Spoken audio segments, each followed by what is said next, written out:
नमस्कार दोस्तों। महाभारत ग्रंथ में मनुष्य को भोजन करते समय कुछ बहुत ही जरूरी नियम बताए गए हैं। अगर कोई मनुष्य नियमों का पालन करते हुए भोजन करता है तो उसे आरोग्य के साथ सुख, समृद्धि और वैभव की प्राप्ति होती है।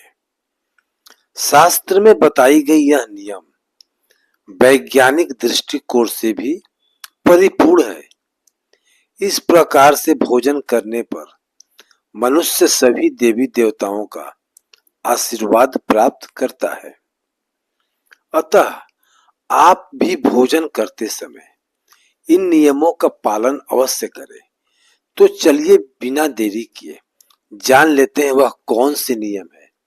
पर उससे पहले अगर आपने चैनल को सब्सक्राइब नहीं किया है तो इसे सब्सक्राइब कर लीजिए। साथ ही वीडियो को एक लाइक करना ना भूलें।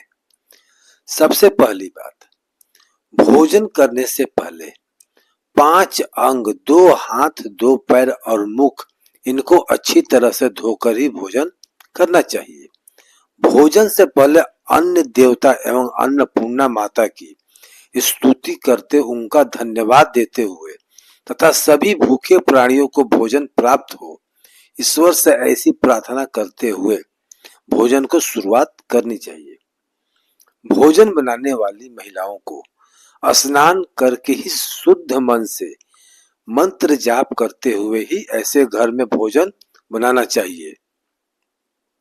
सबसे पहले 3 रोटियां, एक गाय के लिए, एक कुत्ते के लिए और एक कौवे के लिए अलग निकाल कर फिर अग्नि देव को भोग लगाकर ही घर वालों को खिलाना चाहिए। भोजन किचन में बैठकर सभी के साथ करें।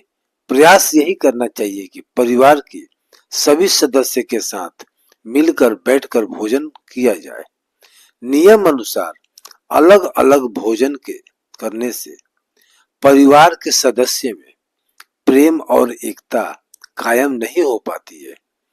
भोजन का समय प्रातः सायंकाल ही भोजन का विधान है, क्योंकि पाचन क्रिया की जठराग्नि सूर्य देव से 2 घंटे बाद तक एवं सूर्यास्त से 2.5 घंटे पहले तक प्रबल रहती है। जो व्यक्ति सिर्फ एक समय भोजन करता है वह योगी है, और जो 2 समय भोजन करता है वह भोगी कहा जाता है। तीसरी बात, भोजन की दिशा भोजन पूर्व और उत्तर दिशा की ओर मुख करके करना चाहिए। दक्षिण दिशा की ओर किया गया भोजन प्रेत को प्राप्त होता है। पश्चिम दिशा की ओर किया हुआ भोजन खाने से रोगों की वृद्धि होती है।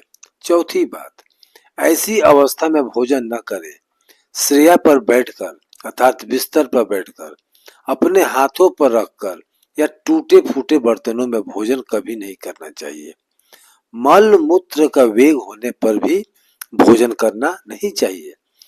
कलह अथवा कलेश के माहौल में भी भोजन करना अनुचित माना गया है। अधिक शोर शराबा के स्थान पर भोजन करना उचित नहीं है। पीपल वृक्ष के नीचे बैठकर भी भोजन नहीं करना चाहिए। परोसा हुआ भोजन कभी निंदा नहीं करनी चाहिए। खड़े खड़े भोजन करना भी अनुचित माना गया है। जूते पहनकर या सर ढककर भी भोजन नहीं करना चाहिए। चलिए अब जानते हैं भोजन कैसा होना चाहिए। बहुत तीखा या बहुत ही मीठा भोजन नहीं करना चाहिए। किसी के द्वारा छोड़ा हुआ भोजन भी कभी ग्रहण नहीं करना चाहिए। आधा खाया हुआ फल, मिठाई आदि फिर से नहीं खानी चाहिए। खाना छोड़कर उठ जाने पर दोबारा भोजन कभी करना नहीं चाहिए। जो कोई भी ढिंढोरा पीटकर खिला रहा है वहां जाकर कभी भोजन नहीं करना चाहिए। पशु या कुत्ते के द्वारा छुआ हुआ भोजन कभी नहीं करना चाहिए। श्राद्ध का निकलना हुआ भोजन, आवासी मुंह फूंक कर मार ठंडा किया हुआ भोजन कभी नहीं करना चाहिए। बाल गिरा हुआ भोजन भी ना करें। कंजूस के द्वारा शराब बेचने वाले का दिया हुआ भोजन भी, ब्याज का धंधा करने वाले व्यक्ति का भोजन भी कभी नहीं करना चाहिए। छठी बात, भोजन करते समय ध्यान रखें। भोजन के समय मौन रहें। रात्रि के समय भरपेट न खाएं। अगर भोजन करते समय बोलना आवश्यक है तो केवल सकारात्मक वाली बातें करें। भोजन करते समय किसी भी प्रकार की समस्या पर चर्चा ना करें। भोजन को बहुत चबा चबा कर खाएं। सबसे पहले मीठा, फिर नमकीन और अंत में कड़वा खाना चाहिए। थोड़ा सा भोजन करने वाले लोग आरोग्य, वायु, बल और सुख, सुंदर संतान और सौंदर्य प्राप्त होता है। सातवीं बात, भोजन के पश्चात क्या नहीं करना चाहिए। भोजन के तुरंत बाद पानी या चाय नहीं पीना चाहिए।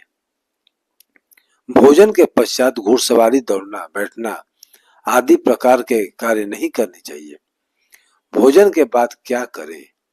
भोजन के पश्चात दिन में भोजन करने के पश्चात टहलना चाहिए और रात्रि के समय 100 कदम टहलकर बाईं करवट से लेटना अथवा जरासन में बैठने से भोजन का पाचन अच्छे से होता है।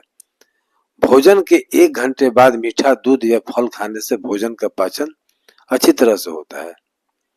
भीष्म पितामह ने अर्जुन को दिए महत्वपूर्ण संदेश में कहा है कि जिस थाली में किसी का पैर लग जाए उस थाली का त्याग करना चाहिए।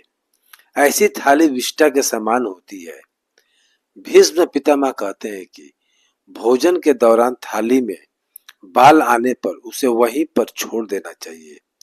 बाल आने के बाद भी खा जाने वाला भोजन से दरिद्रता का सामना करना पड़ सकता है। भोजन पूर्व जिस थाली को कोई अलग कर रह गया, ऐसा भोजन को कभी भी ग्रहण नहीं करना चाहिए। इसे कीचड़ के समान छोड़ देने वाला समझना चाहिए। भीष्म पितामह ने अर्जुन को बताया कि थाली में भाई भाई भोजन करे तो अमृत के समान हो जाती है। ऐसे भोजन से धन, धान्य, स्वास्थ्य और लक्ष्मी की वृद्धि होती है। भीष्म पितामह के अनुसार पति पत्नी को एक ही थाली में भोजन करने को अशुभ माना गया है। भीष्म पितामह के अनुसार एक ही थाली में पति पत्नी भोजन करते हैं तो ऐसी थाली मादक पदार्थों से भरी मानी जाने वाली है। पत्नी को पति के भोजन के उपरांत ही भोजन करना चाहिए। इससे घर में सुख समृद्धि बढ़ती है। तो दोस्तों, महत्वपूर्ण बातें जो महाभारत में बताई गई है, अगर यह जानकारी आपको पसंद आया तो वीडियो को लाइक करें, कमेंट में जय मां अन्नपूर्णा अवश्य लिखें, साथ ही चैनल को सब्सक्राइब करके ताकि ऐसे आध्यात्मिक जानकारी वाले वीडियो को देख सकें।